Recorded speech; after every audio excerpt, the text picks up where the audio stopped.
Hi,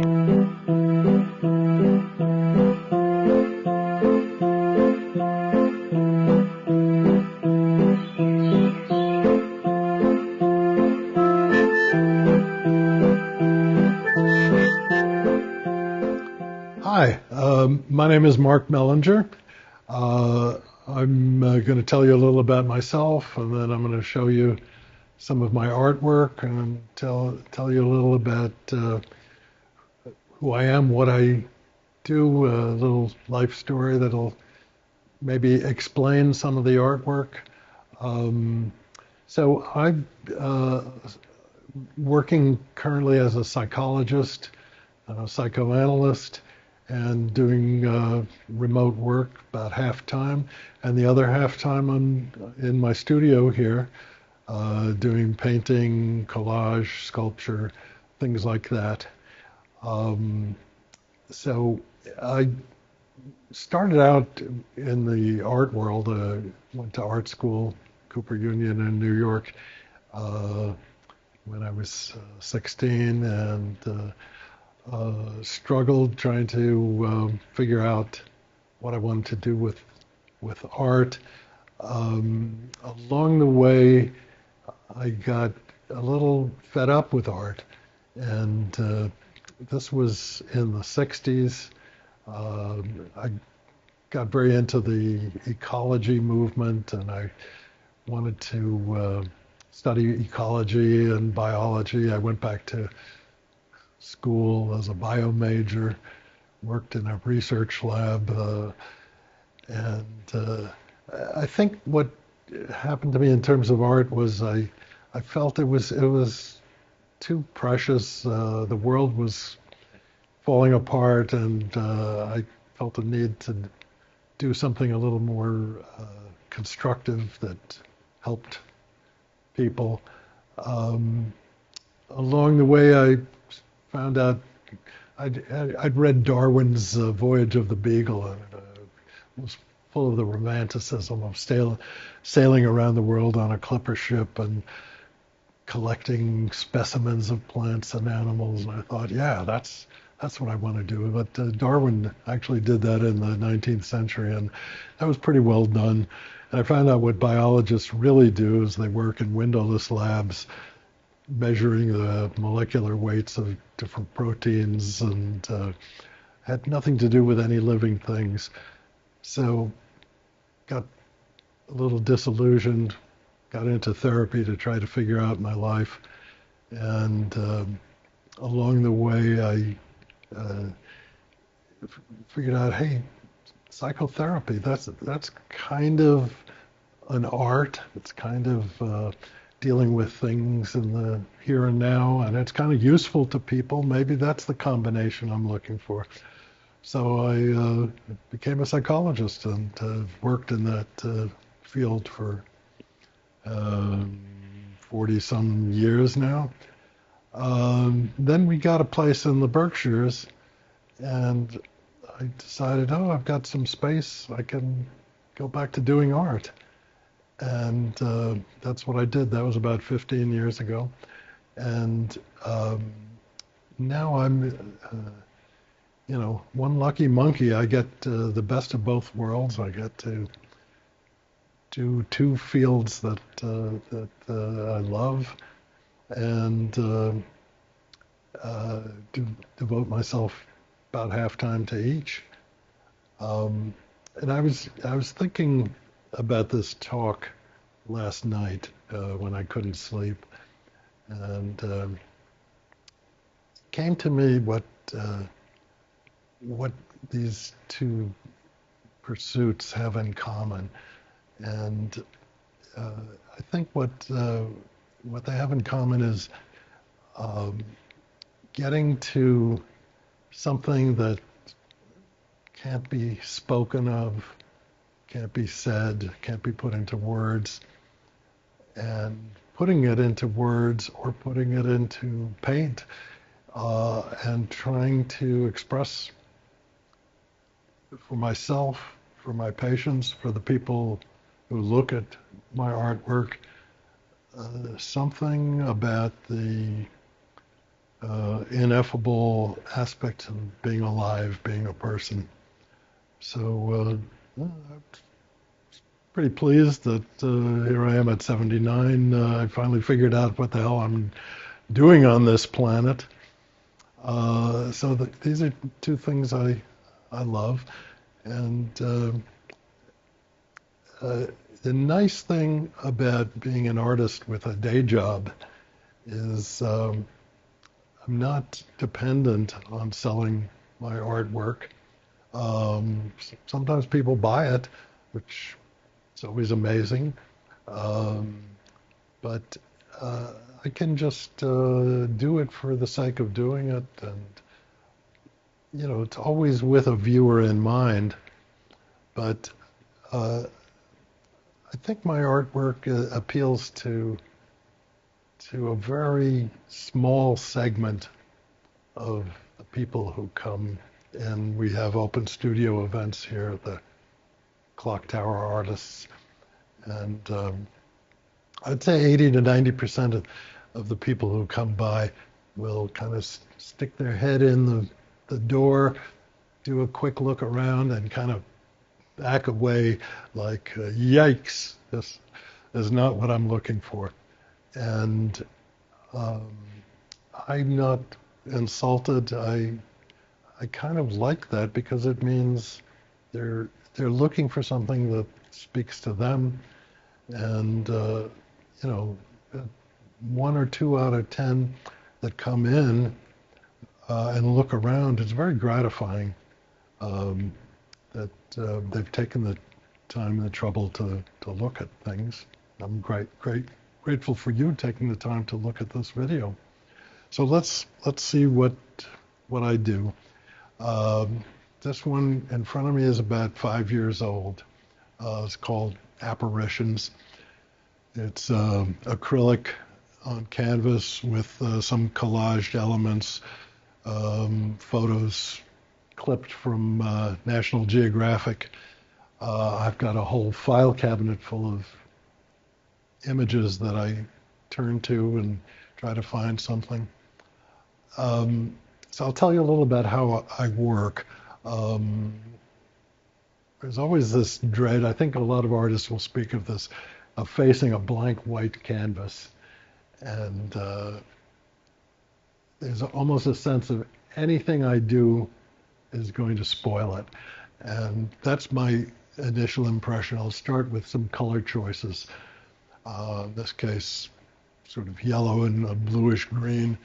And I'll just get some paint down. And once I have some paint down, okay, nice white canvas is ruined. And now all I can do is try to make it better. And so I go with what's there and let that prompt what I do next. And some of the things are fine just painted. Some of them need additional elements like collage work. This one here is 104th Infantry. That I took an old painting that I wasn't getting anywhere with, and a photo that I bought at an estate sale of a regiment of soldiers, and I just started putting things together with collage elements. People are drawn to it. I think just the image of these rows of soldiers is kind of engaging. The other ones are more like the way I was describing my work. Put some paint down, let what's there dictate what comes next. This is a painting has an interesting story.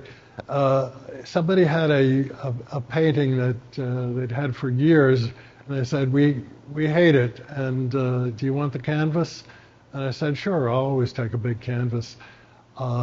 And I decided to rework it. This was a self-portrait. It had a globby-looking ghost-like figure coming out of the chair, and I think that's what they hated. So I got rid of the figure, And uh, the original painting was done by a guy named Kaiser, who I couldn't find anywhere. So I took Kaiser out and I call it Where's Kaiser?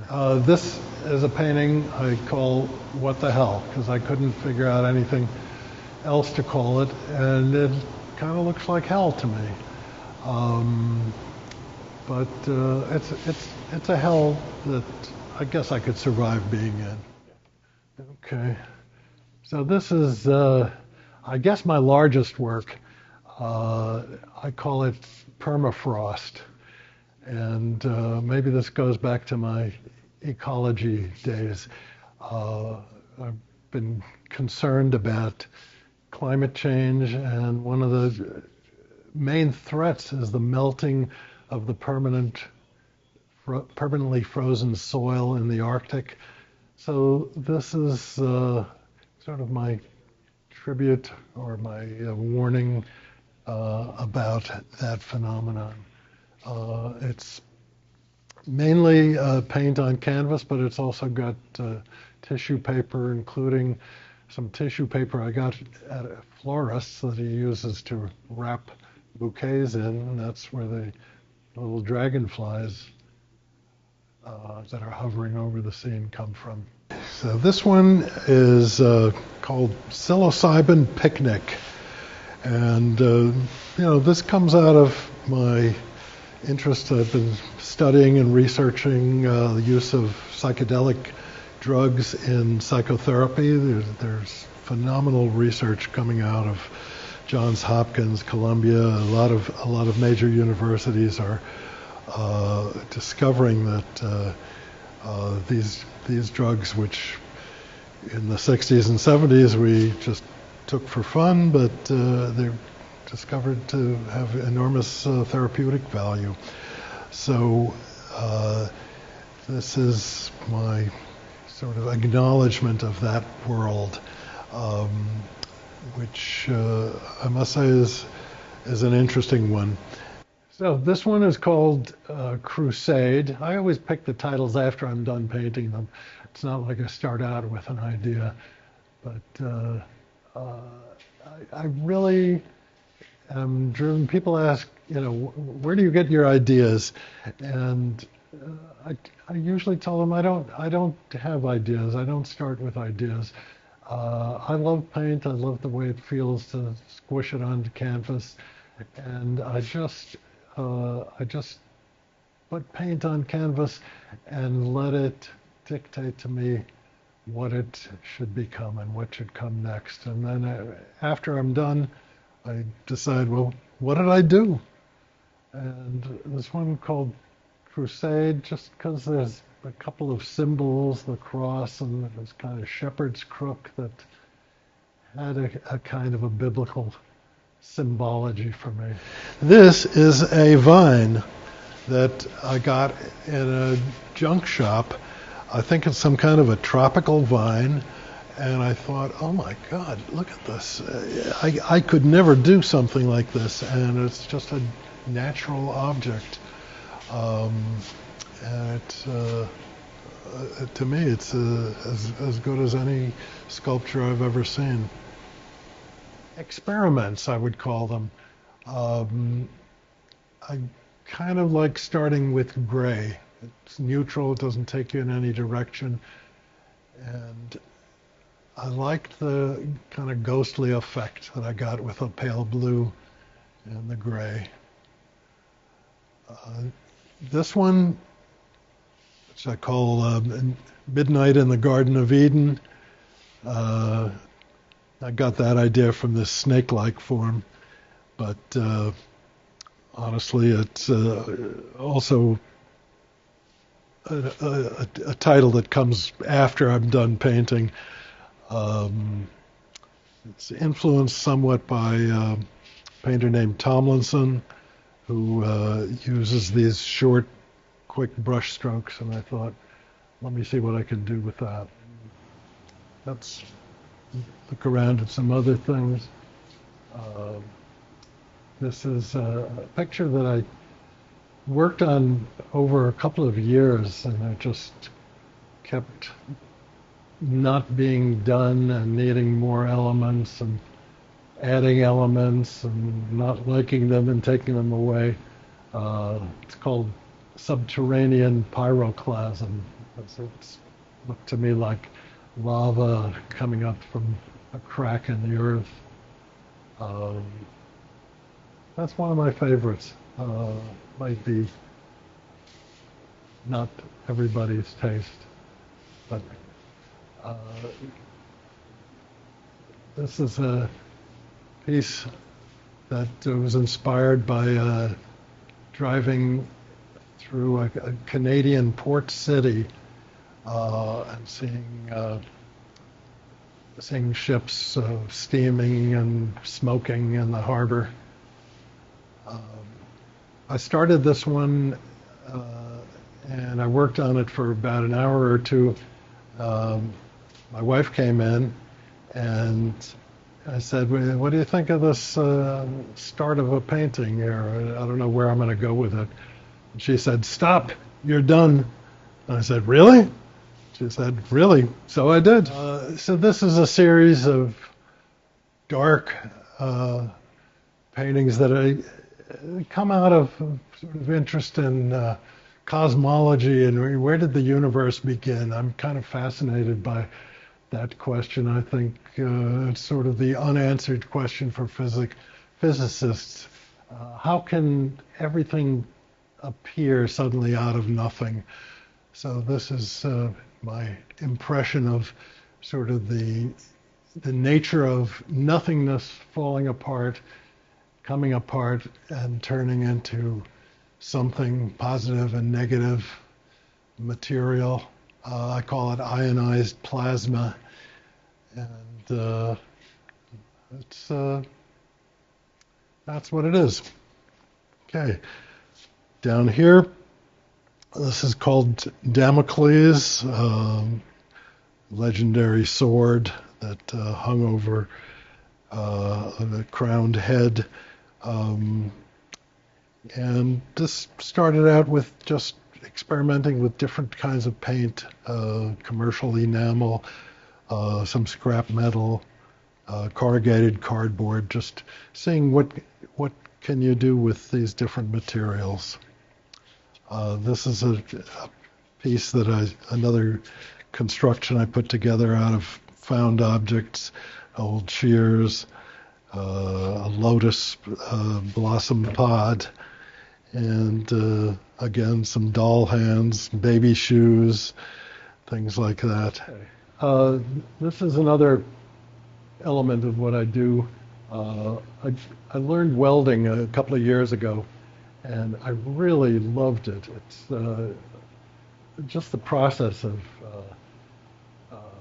putting metal together is amazing. It's such a sense of power that you get. This is a piece that's put together out of old agricultural bits that farmers tossed on a junk heap, and I reshaped some. There's some things I picked up from railroad tracks. These things are things that tie railroad tracks together. A lot of people find those and find them useful. I call it Sargasso. Reminds me of Sargasso Sea, the seaweed at the bottom of the sea. So this is an assemblage, basically. It's put together out of things that I found, some kind of a tool, a piece of a rubber hose, an old gauge from a pressure gauge from something, and a little doll's hand. I call it bakshish, which is an Arabic word that beggars use when they're saying, it kind of means, please, please give me something. And that's what it looked like to me. These are put together out of scraps of wood that I had left over after doing bigger wood projects. And I liked the shapes, and I thought, we can do something with that. This doesn't have a title, but they're two pieces that I thought kind of worked out. Um, and fun use of scrap leftovers. Okay, so let me show you my my welding station. This is a little corner of my studio. It's kind of like a machine shop. Um, these are I help the equipment I use when welding, like welding gloves, welding helmet. That pot there has nothing to do with welding. That's where I cook up my sauerkraut because my wife can't stand the smell of me cooking sauerkraut, so I do it here in my studio. Um, this welding unit down here is an old monster. Uh, it's a Lincoln welder, um, favored by farmers and tradespeople. Weighs a ton, and I'll show you a little how I do this. Okay, let's see if we can make this work.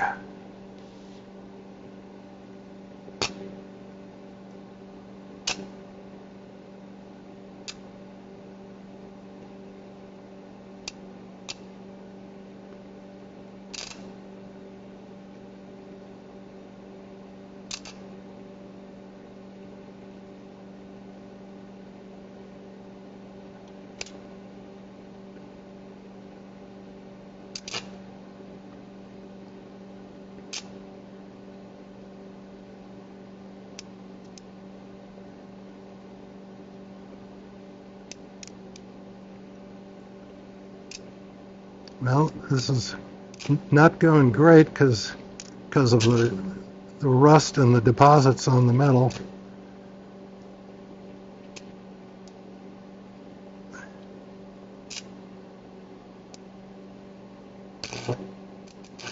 There we go.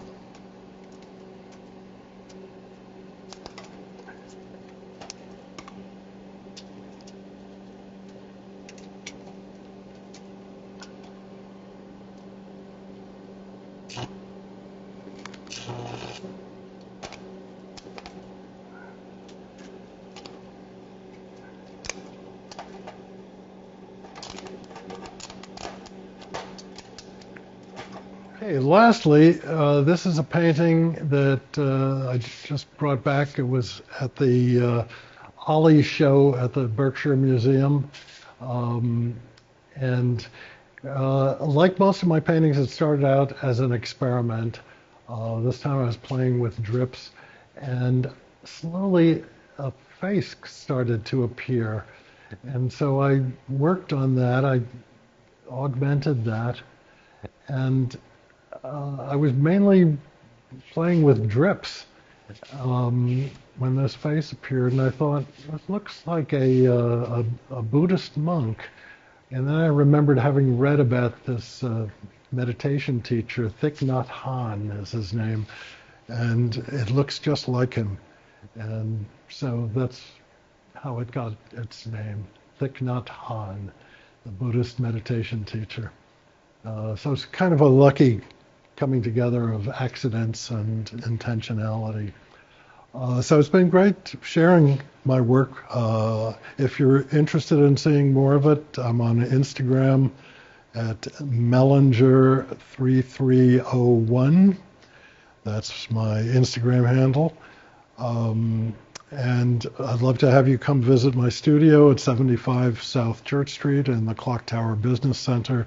That's where the Berkshire Eagle offices and printing presses are. There's 19 artists here. It's a great place to visit. We're open first Fridays and first Saturdays for open studios. Hope you'll come by. Thanks.